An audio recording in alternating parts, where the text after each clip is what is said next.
اب آج کا میرا موضوع ہے شہادت علی رضی اللہ تعالیٰ عنہ۔ اصل میں حضرت علی رضی اللہ تعالیٰ عنہ کی شہادت بھی اسی الفتنۃ الکبریٰ کا تسلسل ہے۔ وہ جو عبداللہ ابن سبا کا پیدا کردہ عظیم ترین فتنہ تھا، اسی کا ایک نتیجہ حضرت علی کی شہادت بھی ہے، لیکن وہ بات ذرا تفصیل سے سمجھ گئی ہوگی۔ اور اس کے لیے میں ممنون احسان ہوں، حال ہی میں ایک کتاب چھپی ہے، ڈاکٹر سید رضوان علی ندوی، وہ محقق ہیں تاریخ کے، انہوں نے بڑی تاریخی تحقیق کے بعد جو باتیں بیان کی ہیں وہ میں آپ کے سامنے رکھ رہا ہوں۔ عرب میں جنوب مغرب کی کونے میں جہاں یہ یمن بھی آباد ہے، اس کے اوپر نجران ہے، اسی علاقے میں یمامہ کا علاقہ کہلاتا ہے۔ یہاں ایک قبیلہ آباد تھا، بنو تمیم۔ یہ جو لوگ تھے بڑے کرخت مزاج، جنگجو، اکھڑ، ضدی، اور جس بات کو ایک دفعہ مان لے اس پر اڑ جانے والے اور مر مٹنے والے۔ یہیں سے فتنہ پہلا اٹھا تھا، سب سے بڑا جو نئے جھوٹے نبی کھڑے ہوئے تھے ان میں سب سے بڑا تو مسیلمہ کذاب تھا، یہی تو علاقہ تھا۔ اور اس کے خلاف اس فتنے کی سرکوبی میں کتنے صحابہ، 1200 صحابہ ایک جنگ کے اندر شہید ہوئے، جن میں 500 جو ہیں وہ حفاظ ہوئے رضی اللہ تعالیٰ عنہ۔ تو یہ لوگ جو یہ تھے بڑے زوردار تھے۔ اس قبیلے کے بارے میں حضرت عمر رضی اللہ تعالیٰ عنہ نے ایک بڑی عجیب حکمت عملی اختیار کی،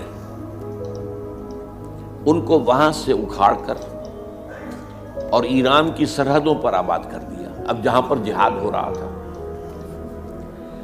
تاکہ ان کے اندر جو یہ جنگجوئی ہے یہ اب اس مقصد کے لیے استعمال ہو،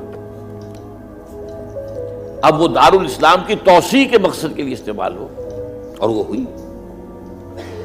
حضرت عمر نے 2 چھاونیاں بنائی تھی رضی اللہ تعالیٰ، کوفہ اور بصرہ، کیونکہ ظاہر بات ہے کہ اب جو اسلام کا دائرہ پھیل رہا تھا اور اسلامی حکومت پھیل رہی تھی، اور زیادہ تر جو ہے مشرق کی طرف پھیل رہی تھی، ایران اور خراسان وغیرہ کی طرف، تو اب مدینے سے اس کا کنٹرول اتنا آسان نہیں تھا، فاصلہ تھا، تو چھاونیاں بنائیں تاکہ یہ اس سرحد کے اوپر یہ موجودہ مرکز رہے، یہاں فوجیں موجود رہیں، کہیں کوئی بغاوت ہو تو اس کو کچلنے کے لیے وہ قوت فوری طور پر دستیاب ہو سکے۔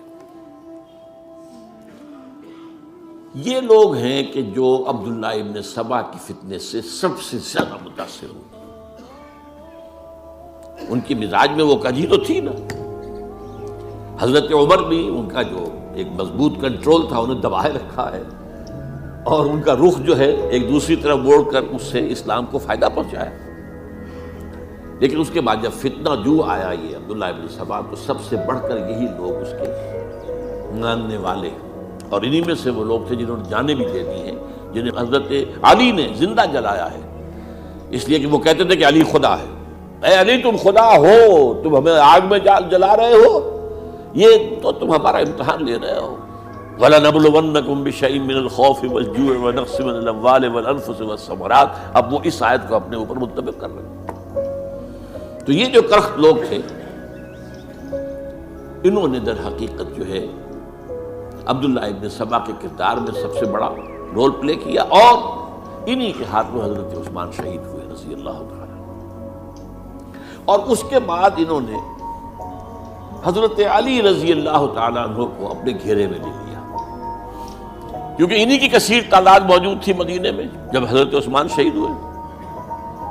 اس کے بعد اب ظاہر بات ہے کہ کوئی نہ کوئی تو خلیفہ ہونا چاہیے تھا۔ حضرت طلحہ سے کہا گیا، انہوں نے معذرت کر لی، حضرت زبیر سے کہا گیا، انہوں نے معذرت کر لی۔ اب ظاہر بات ہے کہ حضرت علی آخر امت کو چھوڑا تو نہیں جا سکتا تھا بغیر امام کے، انہوں نے قبول کر لی، اگرچہ حضرت حسن روکتے رہے کہ ابا جان یہ ان لوگوں کی بیعت جو ہے آپ قبول نہ کیجیے۔ حضرت حسن تو ان میں سے ہیں جو حضرت عثمان کے دروازے پر کھڑے تھے پہرے دار کی حیثیت سے، حسن اور حسین رضی اللہ تعالیٰ عنہ، انہیں تو معلوم تھا فتنہ جو کون لوگ ہیں۔ اس کے بعد حضرت علی رضی اللہ تعالیٰ عنہ نے اسی حکمت سے، جس حکمت کے تحت حضرت عمر نے یہ چھاونیاں آباد کی تھی، دارالخلافہ بھی مدینے سے کوفہ منتقل کر دیا تاکہ پورے عالم اسلام کو کنٹرول کیا جا سکے اس مرکز کے ساتھ۔ اس کا نتیجہ یہ نکلا کہ اب گویا کہ حضرت علی کے گرد ان لوگوں کا گھیراؤ مکمل. کوفے میں یہی تو آباد تھے، کوفی یہی تو تھے. حضرت عمر نے انہیں لا کے یہاں آباد کیا تھا. جب حضرت علی نے کوفے کو اپنا دارالخلافہ قرار دیا تو گویا کہ ان کا پھر عمل دخل بہت بڑھ گیا. ایک طریقے سے یہ کہا جا سکتا ہے کہ انہوں نے اب حضرت علی رضی اللہ تعالیٰ عنہ کو اپنے محاصرے میں لے لیا. چنانچہ جنگ جمل کے موقع پر یہ ہوا ہے کہ صلح ہو گئی تھی. حضرت عائشہ رضی اللہ تعالیٰ عنہ کے جو نمائندے تھے اور ادھر سے حضرت علی، صلح ہو گئی تھی. طے ہو گیا تھا کہ ہاں قاتلین عثمان کو جو ہے ان کو سزا دی جائے گی، قصاص لیا جائے گا حضرت عثمان کی قتل کا. لیکن ان لوگوں نے 10,000 آدمی کھڑے ہو گئے کوفے کے اندر، ہم سب قاتل ہیں عثمان کے، لوگ قصاص ہم سے اگر لے سکتے ہو. اس کے نتیجے میں اور انہوں نے جنگ شروع کر دی. اور جب جنگ شروع ہو جائے تو پھر اس کے بعد تو کوئی نہیں دیکھ سکتا کیوں شروع ہوئی، کیسے شروع ہوئی، کس نے شروع کی. اب تو یا مارو یا مرو، دو ہی باتیں ہوتی ہیں. 10,000 مسلمان ایک رات میں شہید ہوئے جنگ جمل میں. اب اس کے بعد حضرت علی رضی اللہ تعالیٰ عنہ کی خلافت جو ہے حضرت امیر معاویہ نے ماننے سے انکار کر دیا. جب تک قاتلین عثمان کو سزا نہیں دیتے ہم بیعت نہیں کریں گے. یہ نہیں کہ دعویٰ کیا ہو کہ میں خلافت کا حقدار ہوں، یہ نہیں، لیکن یہ کہ آپ کو ان کو سزا دینی چاہیے. اب یہ تھا وہ مخمصہ جس میں حضرت علی رضی اللہ تعالیٰ عنہ وہ فرماتے تھے کہ میرا ساتھ دو تو میں ان قاتلین عثمان سے سزا جو ہے ان کو سزا دے سکتا. ادھر انہیں پتا تھا کہ میں سرنڈر کرتا ہوں تو مجھے علی تک تو پہنچنے کوئی نہیں دے گا، راستے میں ختم کر دیں گے رضی اللہ تعالیٰ عنہ. تو یہ پیچ تھا ایک جو ایسا پڑا ہے. اب اس میں جب حضرت معاویہ اور حضرت علی کے مابین فیصلہ کن جنگ ہوئی، جنگ صفین جسے کہتے ہیں، جس میں 70,000 مسلمان ایک دوسرے کی تلواروں، تیروں، نیزوں سے قتل ہوئے. اس موقع پر حضرت معاویہ کی طرف سے ایک آفر آئی. قرآن مجید کو نیزے پر اٹھا کر لوگوں نے کہا کہ یہ خون ریزی بند کر دو، ہم قرآن کا فیصلہ ماننے کو تیار ہیں. حضرت علی دیکھ رہے تھے کہ یہ اصل میں میری فتح کو شکست سے بدلنے کا پروگرام ہے. تقریباً فتح میری ہو چکی ہے، لیکن یہ جو طبقہ تھا یہ انہوں نے کہا نہیں بڑی ٹھیک بات کہہ رہے ہیں، وہ مانیے ان کی بات، جنگ بند کی. انہوں نے ہی یہی لوگ تھے جنہوں نے مجبور کیا حضرت علی کو کہ وہ تحکیم پر رضامند ہو جائے. اس کے بعد تحکیم میں جو معاملہ ہوا، حضرت علی حضرت عبداللہ ابن عباس کو اپنی طرف سے حکم بنانا چاہتے تھے. یہ اڑ گئے نہیں. یہ اڑ جانے والے لوگ، اور یہی اصل قوت تھے. وہاں ساری طاقت تو انہیں کی تھی.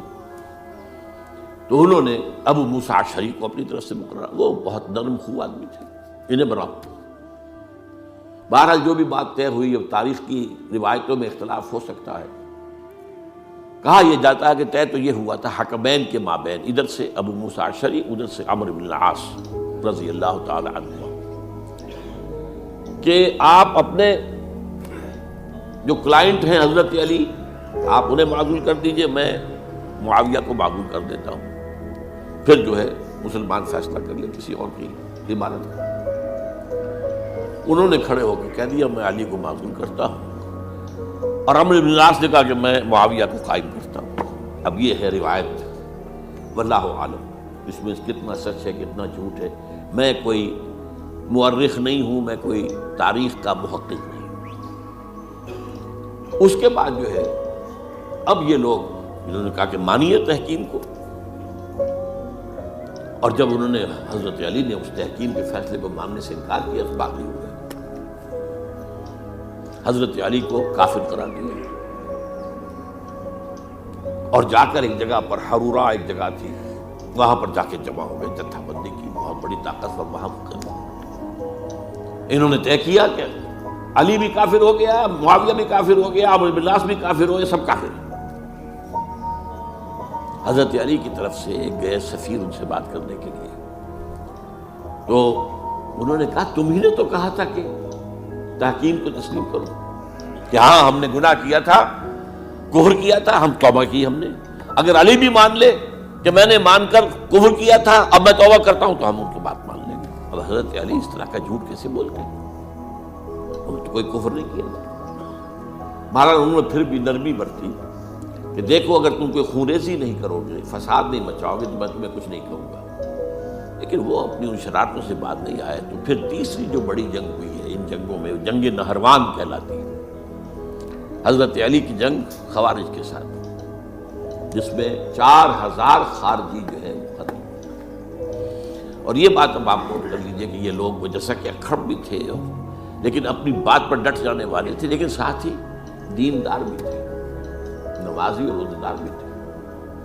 یہ اس طرح کے لوگ نہیں تھے کہ جو فاسق اور فاجر ہو.